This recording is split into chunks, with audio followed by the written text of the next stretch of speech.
Bonjour, nous sommes le samedi 30 mai. Nous sommes au week-end de Pentecôte et surtout nous arrivons à la fin d'une période assez dense, assez chargée énergétiquement. Depuis le 16 mars, nous avons vécu plein de choses avec ce fameux coronavirus et depuis cela, nous avons mis en place des adaptations, de nouvelles façons de faire et sûrement de nouvelles façons de voir la vie en général.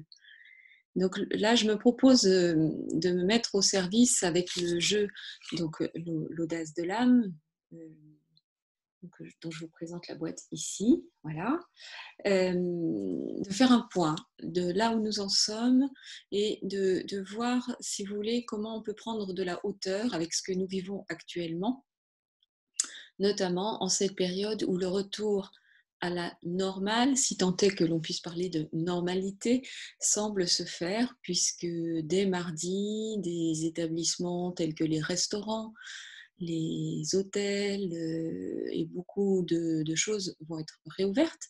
Et comment nous aurons, d'un point de vue énergétique, la possibilité de nous réintroduire dans ces différents lieux, de réinvestir la vie, de réinvestir une sociabilité plus dense, puisque nous en avons été privés pendant de longues semaines. Donc, je voudrais d'abord tirer une des cartes du jeu. Donc, ce jeu se compose de 52 cartes. Les voici. Donc, je vais les battre et je vais tirer une première carte pour voir un petit peu l'état du moment, l'état du fond, c'est-à-dire ce avec quoi nous sommes d'un point de vue vibratoire, énergétique, subtil en ce moment, en ce week-end de Pentecôte. Alors c'est intéressant parce que nous sommes là rendus à devoir admettre que nous sommes la beauté du monde. Cette carte qui est une métaphore de rose, vous savez que la rose parle souvent de beauté, d'une certaine métaphore de la femme, de sa beauté, on va dire, fragile. Vous pensez bien sûr comme moi au fameux poème de Ronsard, Allons voir si la rose. Donc, vous êtes la beauté du monde. Cette carte nous invite à penser que en chacun d'entre nous, en cette période, en tout cas, toute une beauté est potentiellement disponible. C'est-à-dire que le fond est là pour que chacun donne le meilleur de lui-même et puisse accéder à sa beauté intérieure, non pas pour lui-même, quoique c'est déjà une première étape, mais surtout pour pouvoir irradier dans le monde de sa beauté.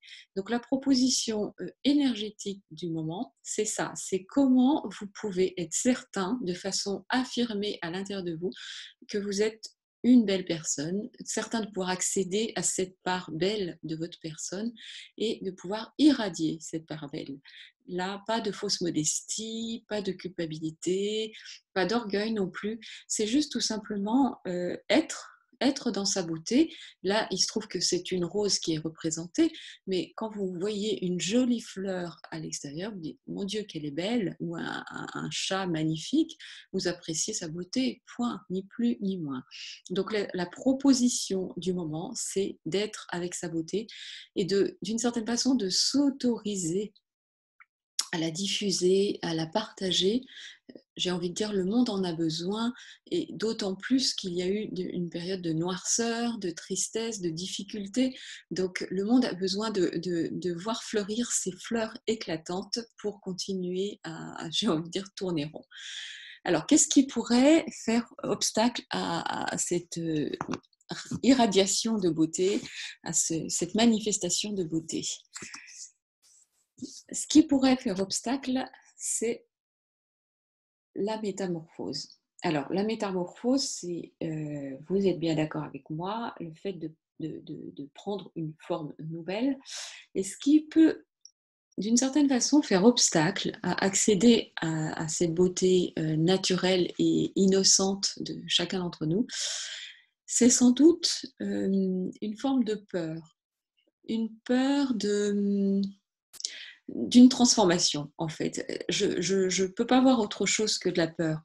Parce que vous savez, le fait de transformer les choses ou de se transformer au contact des situations amène plus ou moins de peur.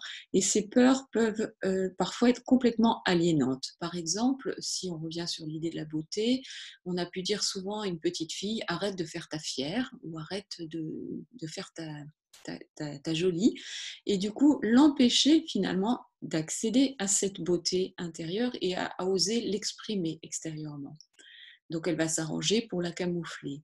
Et peut-être plus tard, au cours d'un travail sur elle, au cours de sa vie, ou du regard d'un homme, par exemple, elle va réussir à pouvoir l'exposer sans se sentir en danger, sans se sentir coupable.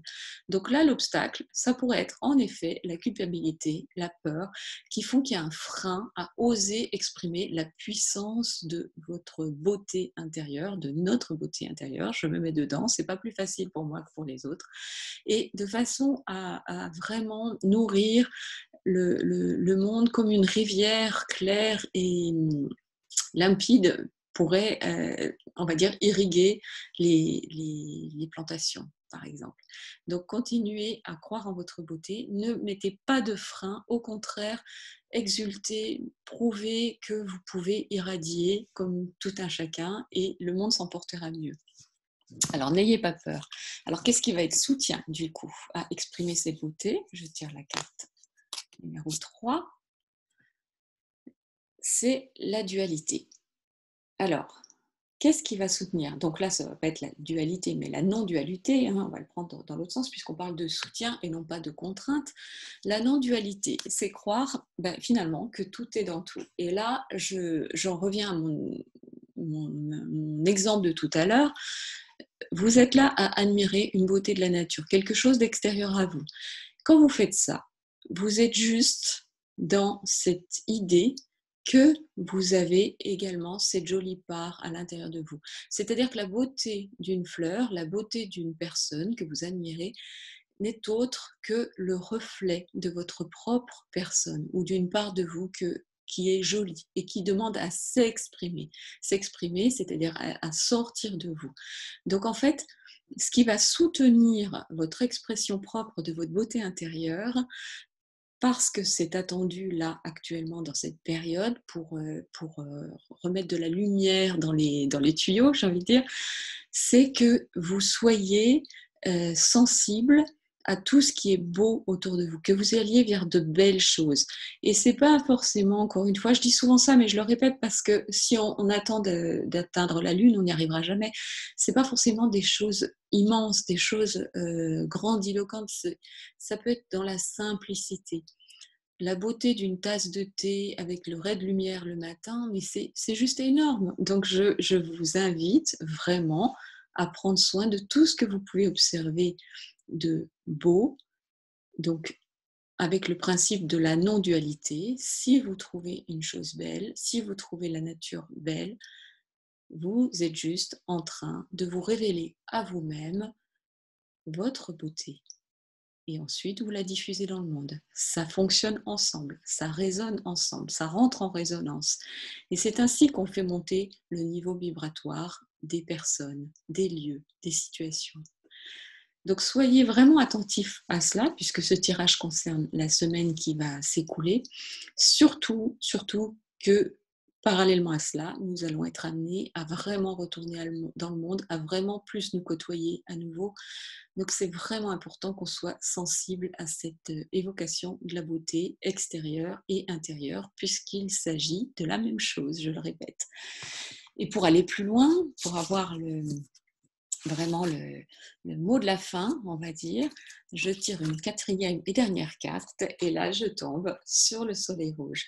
Et le soleil rouge est celui qui vous indique, et cette planète qui vous indique que vous êtes à l'exacte bonne place, juste place pour jouer votre note de musique dans la symphonie du monde. Donc en fait, vous avez la confirmation avec cette carte que si vous allez là-dedans, dans l'expression de votre beauté intérieure, je vais reprendre la première carte pour bien vous la mettre côte à côte. D'ailleurs, elles ont quelque chose du circulaire toutes les deux. Voilà, si vous allez dans votre expression de beauté intérieure. Si vous allez avec beaucoup de délicatesse, comme une rose d'ailleurs, hein, encore une fois, c'est pas forcément dans l'exubérance. Moi, je suis souvent extrêmement sensible aux choses subtiles, aux personnes qui peut-être parlent pas tellement au cours d'une soirée, mais qui seront à même de contribuer à la beauté de la soirée. Vous voyez ce type de personnes dont je te parle, qui sont sensibles, qui sont fines et qui contribuent à la beauté de l'ensemble. Donc si et là, vous jouez en allant là-dedans cette semaine, donc vous jouerez pour la musique, l'harmonie du monde, l'harmonie universelle. Donc soyez confiants, reconnaissez-vous dans votre beauté et tout se passera au mieux. Et moi, je vous souhaite une excellente semaine et je vous invite à liker cette vidéo si vous l'appréciez, à la partager si vous pensez qu'elle puisse être utile à quelqu'un qui a besoin d'un petit coup de boost ou d'un petit coup d'encouragement, qui par exemple est un petit peu en déficit de confiance en lui ou en elle. Et surtout, ben, si vous avez des questions, n'hésitez pas à les poser à l'issue de la vidéo ou sur la page Facebook du jeu L'Audace de l'âme. Merci, à très bientôt.